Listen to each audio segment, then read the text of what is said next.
हो रही थी 172 सेमी 71 सेमी। क्यों? क्योंकि वहां मार्कशीट और पैसा जमा हो चुका था। वो तो छलावा था, जुमला था। आंखों में पट्टी बांधे हो, खोल लो आप लोग। 12 लाख होगा तो बेटवा नेकपाल बनी, 5 लाख रही तो पुलिस बनी, 75 लाख रही तो डॉक्टर बनी। और मैं 1985 में DLW का जब अप्रेंटिस का एग्जाम दे रहा था तो मेरे सामने क्या घटना हुई उस पर मैं प्रकाश डाल दूं। एक RPF गन लटकाए आया और अपनी बेटी को कार्बन कॉपी दे दिया। मैंने बोला, उस समय सर शब्द नहीं चलता था, उस समय साहब कहा जाता था। तो मैंने कहा अगर साहब आपकी बेटी नकल करेगी तो मैं भी नकल करूंगा, क्योंकि मैं भी किसी का संतान हूँ। तो कहा आप हल्ला मत करो, इसका हो जाएगा तो आपका करा दूंगा। हम कहा तब तक तो घंटी घन घन हो जाएगी, मैं कॉपी फाड़ दूंगा या मैं निकल के भाग जाऊंगा। तो RPF मुझे रोका, कहा रुकिए रुकिए रुकिए रुकिए, मैं आपका करवा रहा हूं।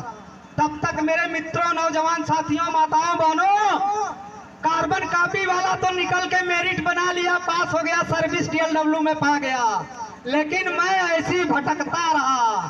तो मेरे नौजवान साथियों, बेटवा खूब पढ़े में तेज हो, अगर है नहीं हो तब बहुतायत संख्या का लोग कुल मजदूरा बनत चला जाइए।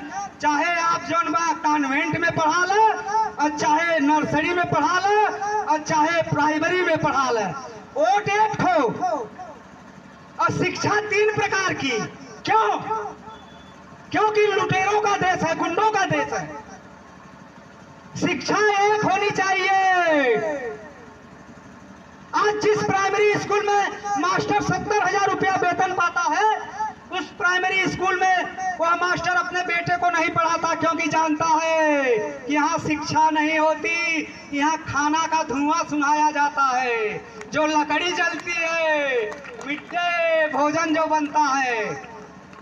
तो अब आप लोग जागो, दशरथ पटेल जैसा कोई वक्ता नहीं आएगा भाषण देने, क्योंकि ना मुझे गोली से डर लगती है, और ना हाकी से डर लगती है, और ना लड़ाई झगड़ा से डर लगती है। क्यों? क्योंकि मरना तो एक दिन हैया है। भारतीय नव क्रांति पार्टी क्यों आई? भाईचारा के लिए आई, भाईचारा के लिए आई। यह धर्मों की क्रांति है, भाईचारा की क्रांति है, यह जो है आपस में शिक्षा स्तर की क्रांति है।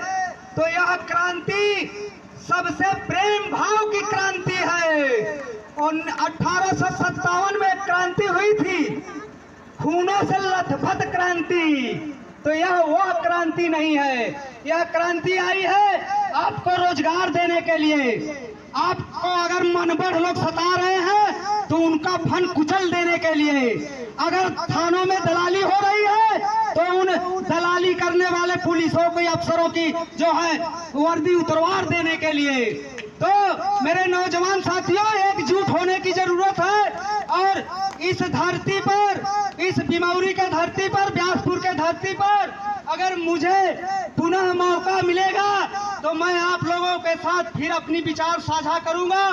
अगर मेरी बाड़ी से कोई त्रुटि हो गई होगी तो आप लोग मुझे अपना बेटा और भाई समझ करके आप लोग माफ कीजिएगा, क्योंकि राजनीति में और ड्रामा में, कुछ संवाद में कुछ चीजें निकल जाती हैं।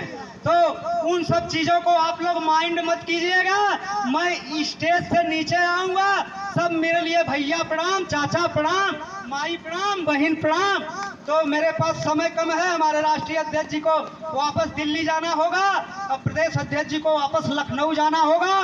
अगर आप लोगों में एक बात घर कर गई कि पटेल जी ने कहा कि मैं 24 में सरकार बनाऊंगा, आप लोगों को लगता होगा कि कठिन है, लेकिन मेरे पास फार्मूला है आंसर ढूंढने का।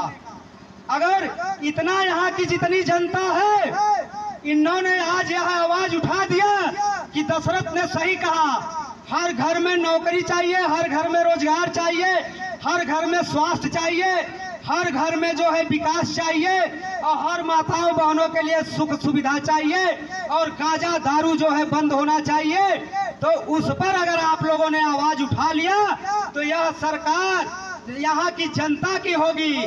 तो मेरे नौजवान साथियों, माताओं बहनों, अभी तो मेरा कार्यक्रम शुरू ही हुआ था, लेकिन आज सूर्य देवता निकले नहीं, इसलिए जो है मैं यहीं पे अपनी वाणी को विराम देता हूँ।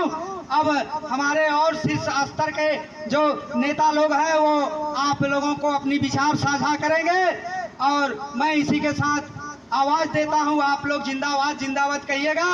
भारतीय नव क्रांति पार्टी, भारतीय नव क्रांति पार्टी, जय क्रांति जय भारत, जय क्रांति जय भारत। चुनाव चुन पेन ड्राइव जिंदाबाद जिंदाबाद, चुनाव चुन पेन ड्राइव जिंदाबाद जिंदाबाद। आगामी 2024 लोकसभा संसदीय सीट बहन सांची देवी 2024 प्रत्याशी